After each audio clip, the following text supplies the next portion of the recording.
Safeguard our flank. Part 5. The battlefield. The British Army's General Headquarters staff were as good as any, and the planners second to none.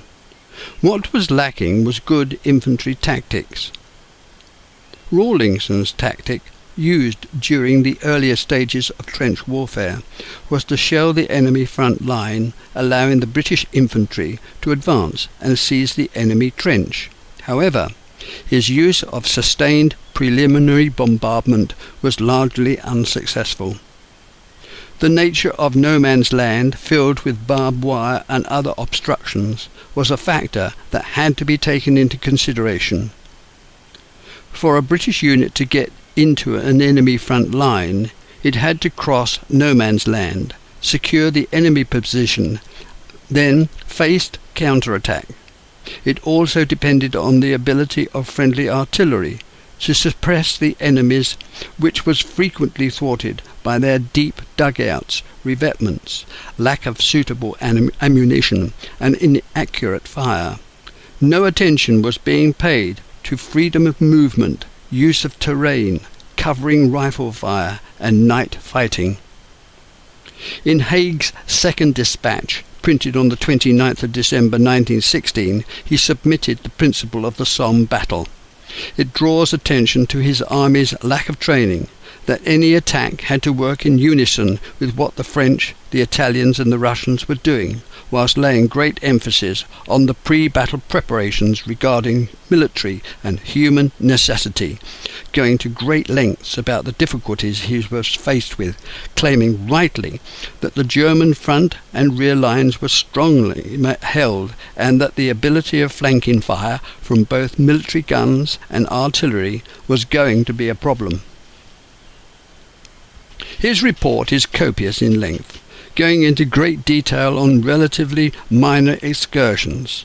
The proof of the battle's worth must be to compare the final casualty figures and the psychological effect it had on both the armies. Strong, highly planned night attacks along the whole front, made by area commanders knowing their front intimately, would have created the same relief to the French as to the British, and saved many thousands of men's lives. However, I digress. You will have to make up your own mind.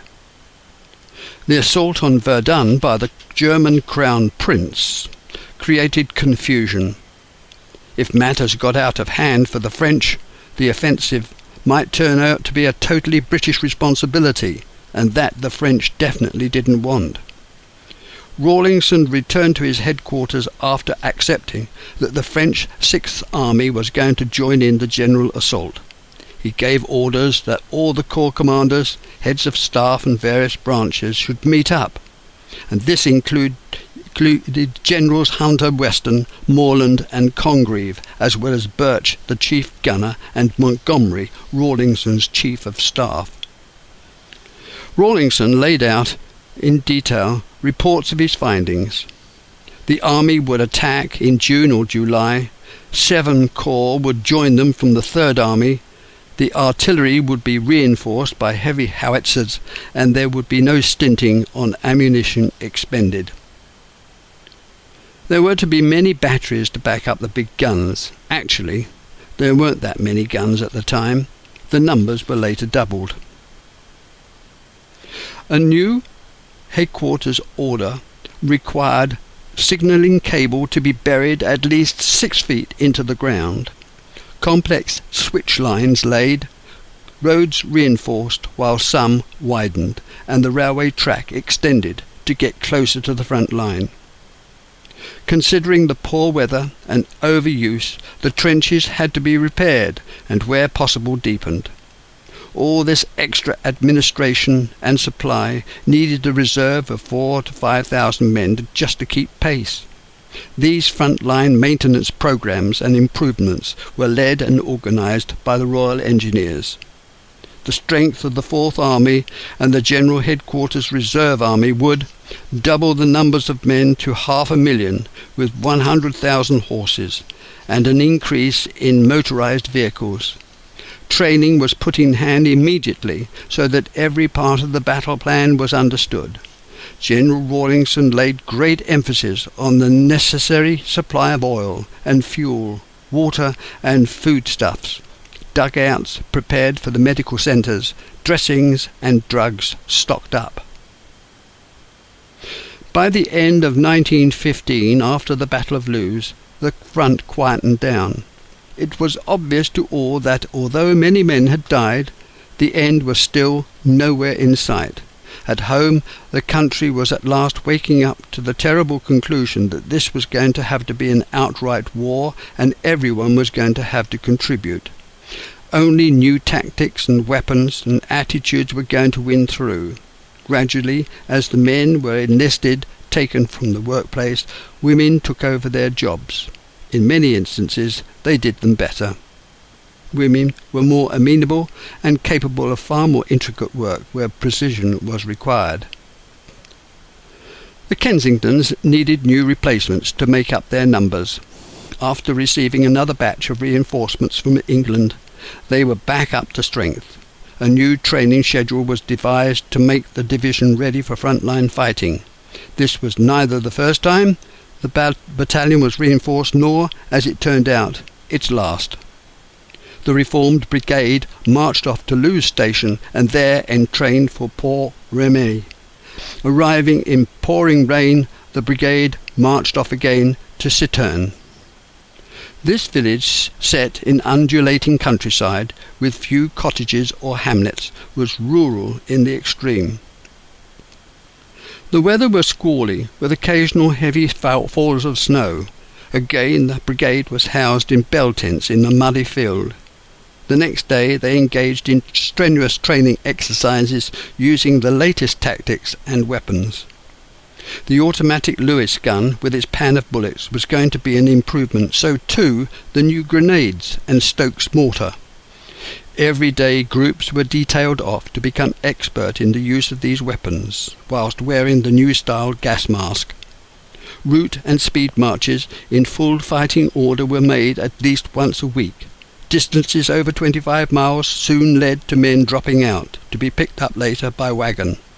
At last the division set off, away from Cittern to Longpre, a large farm complex. By the time the battalion got to Longpre, many men were complaining about blisters. They had short shrift from the sergeants who told them that it was an offence to have blisters, and any more complaints then the malingerers would receive punishment for not taking due care. This soon settled everyone down. Guards were detailed off, and the rest collapsed utterly exhausted. There were no blankets or food until the following day.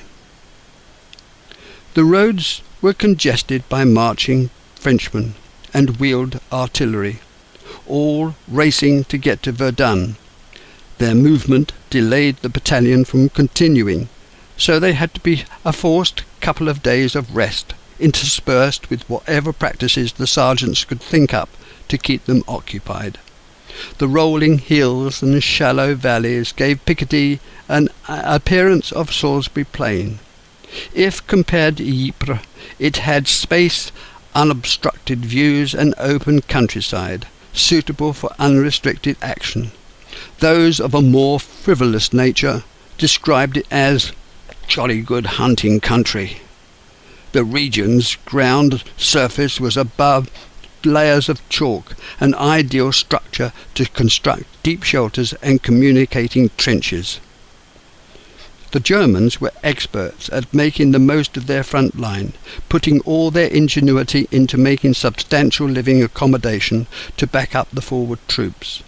Both sides dug like mad to make extensive trench systems, and once again the object was to take the strain off the French, who were suffering many casualties at Verdun.